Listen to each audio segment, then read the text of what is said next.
In the 30s and 40s, the big band sound dominated the scene, and one of the places to go was the Greystone Ballroom. The ballroom was a marvelous place. I never went there a great deal, but I did go to the Greystone Ballroom. They had an outside garden, the Greystone Garden, and it was just plain old-fashioned fun. It was just fun. No, I never went to the Greystone Ballroom. The girls, it seemed that the girls didn't go to the Greystone Ballroom, but the boys went and told everybody about the Greystone Ballroom. The Greystone is no longer with us. However, on the corner of Jefferson and Newport, you can still find the Vanity Ballroom. I'm Rebecca Binno. I'm with the Detroit Area Art Deco Society, and here we are at the Vanity Ballroom. Let's go back in time to 1929. You and your date just took the streetcar up Jefferson, stopped at Newport. You'd have got off and noticed the Harry Suffren's clothing store, Friedberg's jewelry store, Burns' shoe store, and a women's clothing store. At the corner of Jefferson and Newport is a Cunningham's drugstore. As you walked to the Vanity Ballroom, you would have noticed some of the architectural details that gave you a hint to the interior design inside. The stylized Mayan Indian heads, the running jaguars, and green glazed tiles all give you an idea of what's inside the Vanity. But mostly you would have noticed the large neon sign that read Vanity Dancing. As you entered the Vanity Ballroom, you were transported from your working class blue-collar job in Detroit into an exotic, romantic Aztec temple. Architects in the 1920s and 30s were able to design movie palaces and ballrooms into whatever architectural style they chose, whether it was Aztec or Siamese. The architect of the Vanity Ballroom, Charles Agri, chose the Aztec, Mayan, Mexican influence combined with the Art Deco style. An example of that is the stepped archway, what we now call Art Deco, with the Mayan and Aztec symbols. He applied those symbols to the light fixtures, the chandeliers, the benches, the tables, and the chandelier plaques on the ceiling, all to create the Mayan Aztec theme of the Vanity. Here we are on the dance floor of the Vanity Ballroom. This dance floor is 5,600 square feet. The Vanity was advertised as having a floating ballroom. And what that actually means is it's spring-loaded, so there are actual springs underneath to give the dancers resistance as they danced. Now, one special thing at the Vanity is it was a very respectable place to go, and there were floormen stationed all around the dance floor. They supervised and watched the dancers. That's because suggestive dancing was not allowed.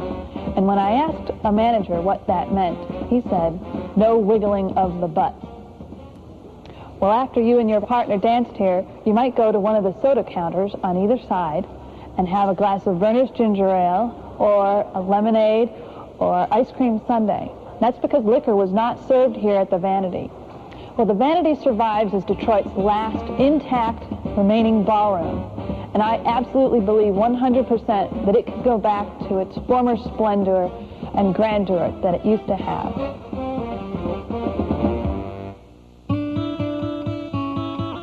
Big bands like Cab Calloway or Count Basie would often perform at the Greystone or Vanity Ballrooms, but afterwards they would head to the Valley. Paradise Valley was named from a contest that was run by a theatrical booking agent named Rollo Vest. And they had a contest to name it, and the name was Paradise Valley. Now, Paradise Valley had 17 bars and restaurants, clubs, etc., that were owned by blacks. You'd have to go to Las Vegas to see anything similar to what they had in Paradise Valley. Henry Ford's $5 a day job offer started a major migration to the Detroit area. On arriving to Detroit, however, most blacks found the only section available to them for housing was an area called Black Bottom, a neighborhood named for its soil, not its inhabitants. Still, in the mid-30s, most restaurants and places of entertainment were not open to black residents. So Paradise Valley was formed, filled with businesses owned and operated by blacks.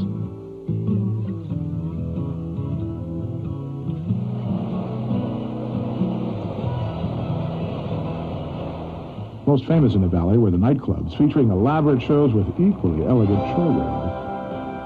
It was glamorous. It really was. It was huge. We had our dressing room. We had a what is it, the lady that dressed us, you know, took care of our costumes. Wardrobe mistress. We had a wardrobe mistress, just like in Hollywood. Costumes, gorgeous. From Lester's in Chicago. In Chicago, right. Shoes to match every color you wanted. Usually, the chorus line opened up the show. Okay, so they might have a singer behind the chorus line, which was us. And they had a singer behind the chorus line. Then maybe they'll throw in a little comic somewhere there. Then we do another number, say like, they call it the middle number. Or the production number. Or the production. And we're just fabulous and all of this. And then they'll have the acts after that. Then whoever's on the show close the show. Then we do it from there. There were 2 shows nightly and a matinee on Sunday. Packed. Every night. We danced every night in the week. How often did you come in on time? Oh, that's but never on I time. was always late. The tear. We have to have with a shoe. Listen, have to put the eyelash on. She's got to put this on. And the music on. And she said, oh, this is a fun girl here. But this is not too far behind. The waiters used to bet on me. You know, about whether you were going to make it or not. Yeah, we had a good time. But I would make it. Not far from the Valley was a place where the greatest black entertainers performed, the Paradise Theater. My love for show business started right here in Orchestra Hall when it was the Paradise Theater. And it opened on December the 31st, 1941 with the Duke Ellington Orchestra. And the first time I came here and looked at that stage and saw all the lights and all the reds and greens, and I was totally fascinated and I was hooked for life. Anybody who was anybody in the black music world came to the Paradise Theater. And right down the street, 1 block from here, was the Gotham Hotel, which was known as the finest hotel in the world for black people, because at that time, black people could not stay in the hotels downtown. They had a dining room downstairs, you know, and everybody after the show, they would come there and eat. Then the men had a big old room upstairs with no ladies allowed. Called the Pit House. And them they didn't allow none of us. We go, I'm sorry.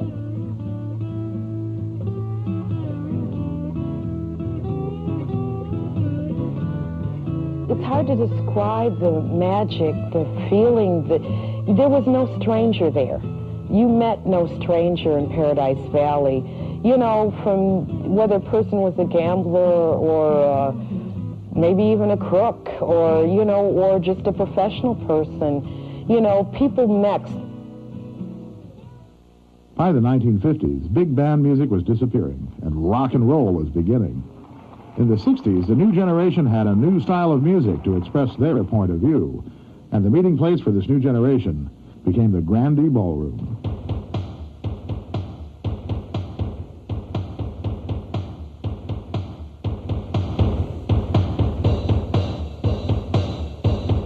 The Grande was on Grand River and Joy Road, actually, and but it was, if you want the specific street, it was on Beverly. That's where you entered, on Beverly and Grand River. It had been a very successful big band place years ago, starting, I think, back maybe in the 20s, 30s, and then it fell into disuse back in the 50s. And in fact, when I took it over, it had been for a while a roller skating arena. And then they were storing mattresses there when I actually took it over. It was the home of a lot of famous bands. The MC5 got their start there. Iggy Pop got their start. The first time The Who played Tommy was on the stage of the Grande Ballroom. A lot of people don't know that. You know, they claim it was out east. The Grande Ballroom was a wonderful place for me as a teenager to go. At the time, I was going to Cass Tech High School, which was downtown. And I was growing my hair long, which was the thing to do. This was in the late 1960s. One thing that I really still am amazed about is that the Grande would bring in the highest caliber international acts that there were. And I remember there was a fire marshal sign that indicated the capacity was only 2,500 people, where now it seems like the national, international acts will fill up the Silver Dome. The talent had to come up the main stairway, just where the people came in. And then their dressing rooms were very accessible, so people could talk to them. And the stage, you were right there. In other words, we took a lot of the restrictions of traditional theater and shows away. We didn't use chairs. You just stood around or sat on the floor, okay? And as I say, you could move around the ballroom. My door was always open. People would come into the office. There was nothing off limits. I remember the time that B.B. King came in, and he was going to play, and Alice Cooper was going to be on the bill also. And I had made a mistake. On the contract, I had given Alice top billing and B.B. King top billing. So B.B. comes in without a manager. I mean, he just comes on in, and he comes on upstairs. Hi, Russ, how are you? And I said, well, B.B., can you come in the office? Man, we got a little problem here. And I tried to explain to him, and he said, what's the problem? I said, well, B.B., you know, you both signed contracts in the South. He said, that's no problem. He said, I'll play first, whatever you want. He said, I don't care where you put me on. He said, Russ, I'll blow those white boys away. And you know what? He did. When I played at the Grande, if anyone ever had 15 minutes of fame, I think that was probably my 15 minutes of fame. I remember walking out on the stage and just thinking about all the acts that I had seen play on that same stage. It was a place where you could go and have long hair and kind of show it off and see other people that had long hair. There was always a light show behind all the acts. I think it was called the Trans Love Light Show. So there was always something to watch, something going on. It felt like being a part of something. I still talk about playing the Grande as, you know, having been the pinnacle of my rock and roll career. The music that was played at the Vanity, or Paradise Valley, or even the Grande Ballroom, was all imported from other cities: New York, New Orleans, San Francisco. In the 60s, it was time for Detroit to come up with its own sound, and it was called Motown. The Motown sound from Berry Gordy, first it reminded you of the factory line, because it was a consistent beat, an undercurrent beat. And then they had cute little words like my girl and sugar pie honey bunch and all those kinds of things to say a people have finally arrived to be happy, to be excited, and to be young again. You could hear the music. You could hear the gospel music. You could hear the jazz. You could hear all of the different kinds of show music. Detroit to me is a lady. You know, she's a woman. And she reached out and got the immigrants from Europe, the migrants from the South, the poor from Appalachia, and she brought them on in and put them together and made a melting pot. And from all of this different diversity, what happened was a new sound, a new spirit that's telling a new story and making a great statement.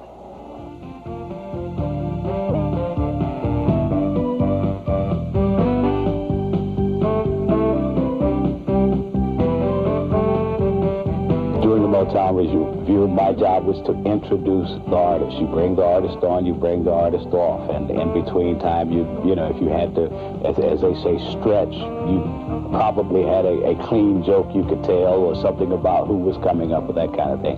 So I was more or less the MC of the show. It was at the Fox Theater, ran about 10 days during the Christmas and New Year period. You'd have anywhere from 12 to 15 of your nationally known acts and some of the up-and-coming acts. And they would perform a complete show. And many times it was, I think it cost like $1.50 to get in. And you got a chance to see the Marvin Gayes, the Stevie Wonders. My fondest memory of Motown, I would say, was the camaraderie, I guess, of all of the people that were connected to Motown. That meant the promotion people, the musicians, the artists, the secretaries, the janitors. It was one big family. Everybody in Detroit was a Motown star. One of the things that I remember when I got to the city was the kind of pride that everybody had in the city.